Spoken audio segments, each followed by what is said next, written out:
Welcome to my channel. महत्त्वाची सूचना. या व्हिडिओमधील सर्व माहिती केवळ शैक्षणिक उद्देशानं दिलेली आहे. ही कोणत्याही प्रकारची गुंतवणूक सल्ला नाही. गुंतवणूक करण्यापूर्वी कृपया स्वतःचा अभ्यास करा किंवा आपल्या आर्थिक सल्लागाराचा सल्ला घ्या. या व्हिडिओतील माहितीवर आधारित घेतलेल्या कोणत्याही निर्णयासाठी आम्ही जबाबदार राहणार नाही. धन्यवाद. आपण अनेकदा अशा ब्रँड्सबद्दल ऐकतो जे पिढ्यानपिढ्या आपल्या घराचा एक भाग बनून राहिले आहेत. म्हणजे विचार करा, एखादी अशी वस्तू जी आजीच्या काळातही घरात असायची, आईनेही वापरली आणि आजच्या आधुनिक काळातही ती घरात कुठेतरी सापडते. हो, आणि ती विशिष्ट आकाराची निळ्या रंगाची बाटली आणि त्यातील खोबरेल तेल हे तर सर्वांनाच माहीत आहे. अगदी बरोबर ओळखलत. आपण मरिकोबद्दल बोलत आहोत. पण जर मी असं म्हटलं की तीच पारंपरिक निळ्या बाटलीची कंपनी आता मॉलमध्ये मिळणारे महागडे वेगवेगळ्या फ्लेवर्सचे पॉपकॉर्न विकत आहे आणि सोबतच दाढीच्या ग्रूमिंगसाठी जेनझी ग्राहकांना आकर्षित करणारे आधुनिक डिजिटल ब्रँड्स चालवत आहे, तर कदाचित क्षणभर विश्वास बसणार नाही. बापरे, हे खरंच खूप वेगळं वाटतंय ऐकायला. हो ना. तर नमस्कार, द डीप डाईव्हच्या या सखोल चर्चेत स्वागत आहे. आज आपण एका अशा कंपनीच्या व्यावसायिक रणनीतीची चिरफाड करणार आहोत, जिने स्वतःला काळाच्या ओघात केवळ टिकवूनच ठेवले नाही, तर आपला चेहरामोहरा पूर्णपणे बदलून टाकला आहे. नक्कीच. आणि ही केवळ ब्रँडिंगची किंवा मार्केटिंगची वरवरची कहाणी नाहीये बरं. हे एका अत्यंत सुनियोजित आणि आक्रमक आर्थिक रणनीतीचं उत्तम उदाहरण आहे. हो, आणि पारंपरिक कंपन्या सहसा आपल्या एकाच यशस्वी उत्पादनाच्या चौकटीत अडकून पडतात असं आपण पाहतो. पण मारिकोने ती चौकट जाणीवपूर्वक मोडली आहे. अगदी बरोबर. आणि म्हणूनच आज आपण त्यांच्या आर्थिक वर्ष 26च्या चौथ्या तिमाहीच्या म्हणजेच Q4 FY26च्या निकालांवर सविस्तर चर्चा करणार आहोत. या निकालांना बाजारात आणि अनेक विश्लेषकांकडून स्ट्रॉंग म्हणजेच अत्यंत मजबूत असं रेटिंग मिळालं आहे. अच्छा, म्हणजे हे रेटिंग खूप महत्वाचं आहे. हो, कारण यामागे फक्त खोबरेल तेलाची वाढलेली विक्री नाहीये, तर बाजारातील पूर्णपणे नवीन कल आणि भविष्यातील एक अत्यंत धाडसी वाटचाल दडलेली आहे. ठीक आहे, आपण हे थोडं उलगडून पाहूया. आजचं आपलं ध्येय हेच आहे की मारिकोच्या या Q4 FY26च्या आर्थिक निकालांचे आणि त्यांच्या भविष्यातील ग्रोथ आउटलुकचे सखोल विश्लेषण करणे.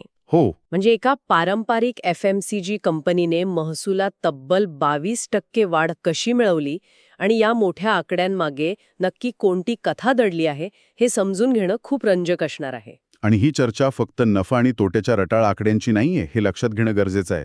एका व्यवसायानं स्वतःचं पोर्टफोलिओ ट्रान्सफॉर्मेशन कसं घडवून आणलं याची एक उत्तम केस स्टडी आहे. अगदी, बाजारातील आकडे नेहमीच एक मोठी गोष्ट सांगत असतात, पण हां, ती वाचण्याची दृष्टी असावी लागते.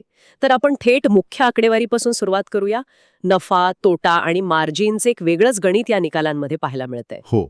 मी म्हणेन की हे आकडे खूप बोलके आहेत. समोर आलेल्या माहितीनुसार Q4 FY26 मध्ये मारिकोचा महसूल 3,333 कोटी रुपयांवर पोहोचला आहे. ही वार्षिक आधारावर तब्बल 22% वाढ आहे. आणि FMCG क्षेत्रात जिथे एक आकडी वाढ मिळवणंही कठीण असते, तिथे 22% ही खूप मोठी झेप मानली जाते बरं. हो ना. निव्वळ नफा बघितला तर तो 408 कोटी रुपये आहे किंवा काही फायलिंग्समध्ये तो 391 कोटी दाखवला आहे. नफ्यातील ही वाढ 14% आहे.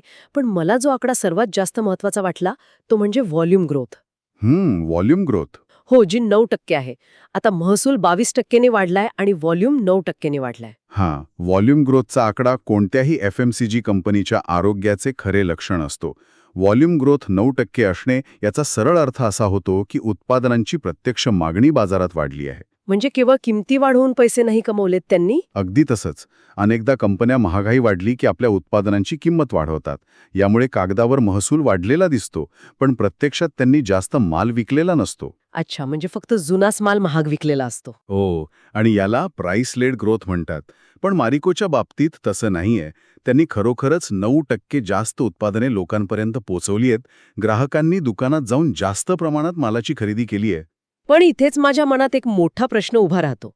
विक्री 22%नी वाढली, व्हॉल्यूम 9%नी वाढला, लोक जास्त माल खरेदी करत आहेत, तरीही कंपनीचा EBITDA मार्जिन 15.6% का घसरला? हा खूप चांगला मुद्दा आहे. म्हणजे यात 114 बेसिस पॉइंट्सची घट झाली आहे. हे एखाद्या मोठ्या सुपरमार्केटसारखं वाटतंय मला.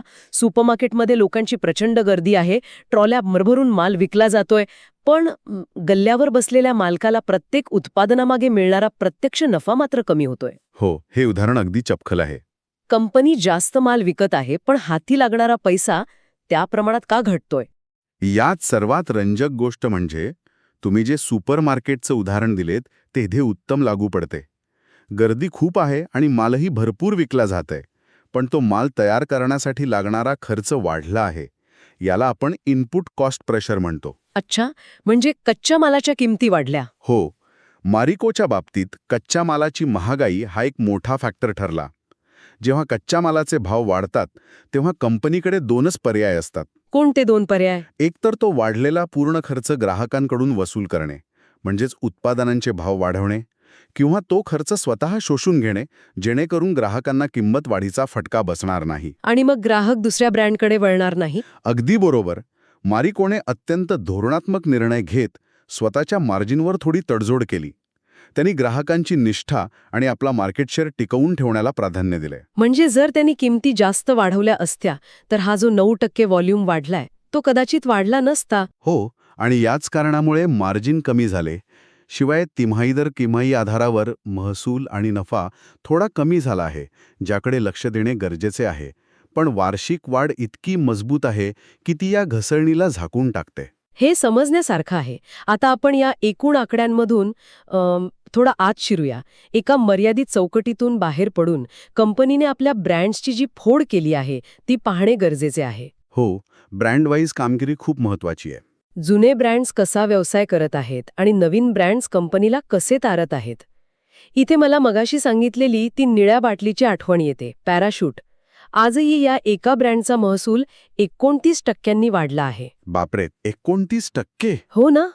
एक उत्पादन जे अनेक दशकांपासून बाजारात आहे, ज्याची सॅच्युरेशन लेव्हल केव्हाच गाठली गेली असावी असे वाटते, ते अजूनही एवढी मोठी वाढ कसं काय दाखवू शकतं? याचं कारण असं आहे की पॅराशूट हा केवळ एक ब्रँड राहिलेला नाही, ती एक सवय बनली आहे.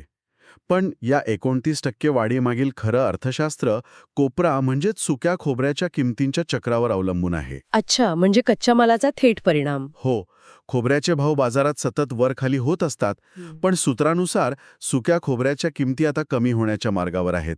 याचा थेट फायदा पॅराशूटला पुढील तिमाहीत मिळू शकतो. यासोबतच सफोला आहे, ज्याने 8% महसूल वाढ दाखवली आहे. सफोला आता प्रामुख्याने प्रीमियम उत्पादनांवर लक्ष केंद्रित करत असल्याचं दिसतंय. हो, सफोला आता हेल्थ आणि प्रीमियम सेगमेंटमध्ये स्वतःला स्थापित करत आहे. पण मला ज्या सेगमेंटने खरोखरच थक्क केलं ते म्हणजे व्हॅल्यू ॲडेड हेअर ऑइल्स. हो, तो तर कंपनीचा मोठा ग्रोथ ड्रायव्हर आहे. अगदी. या विभागात 26% वाढ झालीये आणि त्यांनी मार्केट शेअरमध्ये जवळपास 100 बेसिस पॉइंट्सची वाढ मिळवली आहे. तेलाच्या व्यवसायात वाढ तर आहे, पण एका मर्यादेनंतर लोक किती साधे तेल डोक्याला लावणार. त्यामुळे हे व्हॅल्यू ॲडेड मॉडेल त्यांनी कसं राबवलंय? व्हॅल्यू ॲडेड या शब्दातच त्याचे रहस्य दडलेले आहे. साध्या खोबऱ्याच्या तेलापलीकडे जाऊन ग्राहकांना काहीतरी अतिरिक्त देणे. आजचा ग्राहक फक्त तेल मागत नाही. हो, त्यांना आवळा, बदाम असं काहीतरी हवं असतं. अगदी केस गळती थांबवणारे किंवा कोरफड असलेले तेल हवे असते. साध्या तेलापेक्षा या व्हॅल्यू ॲडेड तेलाची किंमत बाजारात जास्त असते. म्हणजे 100 मिली साध्या तेलापेक्षा 100 मिली बदामाच्या तेलासाठी ग्राहक जास्त पैसे मोजायला तयार असतो. आणि यात नफा जास्त असतो का? हो, यात कंपनीचा नफा खूप जास्त असतो. याच कारणामुळे त्यांनी आक्रमकपणे या सेगमेंटमध्ये मुसंडी मारली. ही आता फक्त आपल्या आजीच्या काळातील खोबरेल तेलाची कंपनी राहिलेली नाही. कारण एका बाजूला ते 4700 BC सारखे पॉपकॉर्न ब्रँड्स विकत घेत आहेत आणि दुसऱ्या बाजूला बियार्डो सारखे जेन्झी डिजिटल ब्रँड्स चालवत आहेत. हा खूप मोठा बदल आहे. हो, आणि त्यांचा फूड्स बिझनेसने FY26 मध्ये 1000 कोटी रुपयांचा टप्पा पार केला आहे. चौथ्या तिमाहीत त्यात 16% वाढ झाली आहे. त्यांनी कॉस्मिक्स आणि 4700 BC सारख्या नवीन कंपन्यांचे अधिग्रहण केले आहे. म्हणजे थेट स्नॅक्सच्या दुनियेत प्रवेश. आणि केवळ खाद्यपदार्थच नाही हा, त्यांचा प्रीमियम पर्सनल केअर आणि डिजिटल ब्रँडचा पोर्टफोलिओ पहा. बियार्डो, जस्ट हर्ब्स आणि प्लिक सारख्या ब्रँडचा ARR म्हणजेच अॅन्युअल रिकरिंग रेव्हेन्यू तब्बल 1100 कोटी रुपयांच्या पुढे गेला आहे. बापरे, 1100 कोटी म्हणजे पारंपरिक उत्पादनांमधून येणारा पैसा कंपनी डिजिटल आणि प्रीमियम उत्पादनांमध्ये गुंतवून भविष्यातील वाढ कशी सुनिश्चित करत आहे हे यातून स्पष्ट दिसतं. बरोबर. यालाच आपण फ्युचर ग्रोथ इंजिन म्हणू शकतो. कंपनीचे जुने व्यवसाय त्यांना भरपूर कॅश फ्लो देतात आणि तोच पैसा ते या नवीन डिजिटल फर्स्ट ब्रँड्समध्ये गुंतवतात. पण कोणत्याही महत्वाकांक्षी कंपनीची कहाणी फक्त देशांतर्गत बाजारापुरती मर्यादित असू शकत नाही. आंतरराष्ट्रीय बाजारातील त्यांची कामगिरी पाहणे तितकीच महत्वाची ठरते. हो, जागतिक स्तरावर मारिकोने खूप चांगला विस्तार केला आहे. केवळ भारतातच नाही तर भारताबाहेरही मारिकोने आपला विस्तार कसा केला आहे हे बघूया. आंतरराष्ट्रीय व्यवसायात कॉन्स्टंट करन्सी ग्रोथ 19% आहे. इथे कॉन्स्टंट करन्सी ग्रोथ म्हणजे चलनाच्या दरातील चढउतार वगळून मोजलेली प्रत्यक्ष वाढ, आणि ती 19% असणे हे खूपच आशादायक चित्र आहे. यामध्ये बांगलादेशमध्ये 35% वाढ. बापरे, 35%? हो, व्हिएतनाममध्ये 18% आणि दक्षिण आफ्रिकेत 8% अशी अत्यंत मजबूत वाढ झाली आहे. पण मला इथे थोडा प्रतिवाद करावासा वाटतो. हो, बोला ना. सर्वच देशांमध्ये चित्र चांगलं नाहीये ना. आखाती देशांमध्ये म्हणजेच मीना रिजनमध्ये व्यवसाय उणे 7% का घसरलाय? जर आपण याला मोठ्या चित्राशी जोडले तर गल्फ क्षेत्रात सुरू असलेल्या भूराजकीय तणावाचा हा थेट परिणाम आहे. अच्छा, म्हणजे मिडल ईस्टमधील अस्थिरता. हो, तिथे जे राजकीय तणाव आहेत त्याचा परिणाम सप्लाय चेन आणि खर्चावर होतो. पण जागतिक स्तरावर व्यवसाय करताना भूगोलिक विविधतेचे म्हणजेच डायव्हर्सिफिकेशनचे फायदे आणि जोखीम यातून स्पष्ट होतात. म्हणजे एका देशातील घसरण दुसऱ्या देशातील वाढीमुळे भरून निघते. अगदी बरोबर. मिडल ईस्टमधील नुकसान बांगलादेश आणि व्हिएतनाममधील वाढीने भरून काढले. हे खूपच हुशारीचं काम आहे. या सर्व भूतकाळातील आणि सध्याच्या आकडेवारीवरून कंपनी भविष्यात कुठे पाहते आहे हे पाहणं महत्वाचे आहे. हो, मॅनेजमेंटचे लक्ष कुठे आहे हे समजून घेणं आवश्यक आहे. मॅनेजमेंटच्या मते ग्रामीण भागात म्हणजेच रुरल मार्केटमध्ये मागणी सुधारत आहे आणि जीएसटी कमी झाल्यामुळे उत्पादने अधिक परवडणारी झाली आहेत. आणि मगाशी आपण कोपऱ्याच्या किमतीबद्दल बोललो. सुक्या खोबऱ्याच्या किमती कमी होत असल्यामुळे पुढील तिमाहीत नफा आणि मार्जिन नक्कीच वाढण्याची शक्यता आहे. हे तर झालं जवळच्या भविष्याबद्दल. पण FY27 मध्ये त्यांनी हाय सिंगल डिजिट व्हॉल्यूम ग्रोथ आणि डबल डिजिट रेव्हेन्यू ग्रोथ अपेक्षित असल्याचे म्हटले आहे. हे एक चांगलं उद्दिष्ट आहे. हो, पण सर्वात मोठी घोषणा केली आहे ती त्यांचे MD आणि CEO सौगाता गुप्ता यांनी. त्यांच्या मते कंपनी FY30 पर्यंत 20,000 कोटी रुपयांपेक्षा जास्त महसूल मिळवण्याबाबत अत्यंत आत्मविश्वासाने पुढे जात आहे. 20,000 कोटी हे खूपच महत्वाकांक्षी उद्दिष्ट आहे. इथेच माझा प्रश्न आहे. एका बाजूला कच्च्या मालाची महागाई आणि मिडल ईस्टमधील तणावासारखे धोके आहेत आणि दुसरीकडे 20,000 कोटींचे एवढे मोठे उद्दिष्ट आहे. हे साध्य करणं खरोखर शक्य आहे का?